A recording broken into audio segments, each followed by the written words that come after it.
Hi guys, my name is Chris and you're watching Wrestling Today. So let's start with Shane Douglas is sounding the alarm on WWE's direction under TKO Group Holdings, and he isn't sugarcoating how the corporate approach looks from his perspective.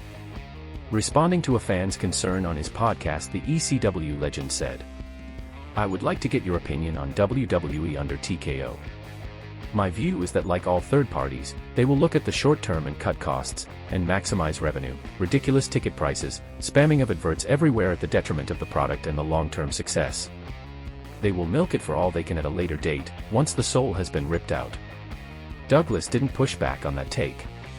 Instead, he doubled down and admitted that's exactly how it appears to him watching from the outside. "I can't disagree. That's what it does look like to me at this point. You know, they paid $9 billion for it. It's their baby. It's their playground.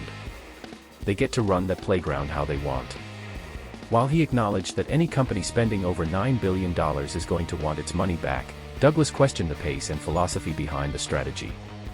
To him, there's a difference between building WWE for the future and aggressively squeezing it for fast returns, and he worries TKO is leaning too hard toward the latter.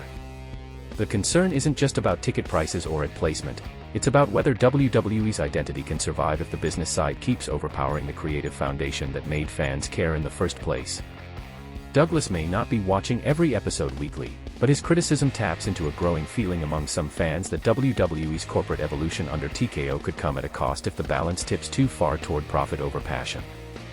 WWE is stacking the deck for the 2026 Royal Rumble, and now a brand new billboard in Saudi Arabia just added more names to the mix. Spotted on January 18, 2026, the massive ad in Riyadh shows several fresh faces who are now being promoted for the January 31st event, including Tatum Paxley, Ethan Page, Lola Vice, Joe Hendry, and Thea Hale.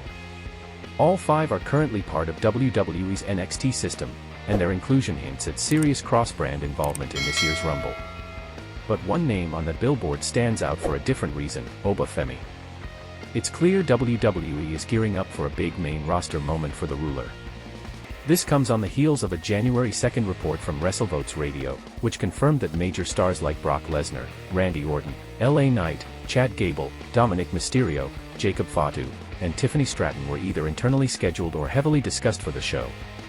After checking in with multiple sources regarding talent availability for the upcoming Royal Rumble, we've learned that several names have either been discussed or are currently scheduled to be in Saudi Arabia for the premium live event, WrestleVotes stated. Expectations are through the roof heading into Riyadh, and WWE advertising names like Oba Femi and Lola Vice suggest the company is looking to shake things up in a big way.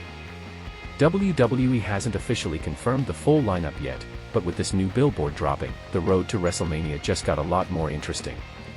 What do you think about WWE's decision to give the limelight to NXT stars at the Royal Rumble? Thanks for watching.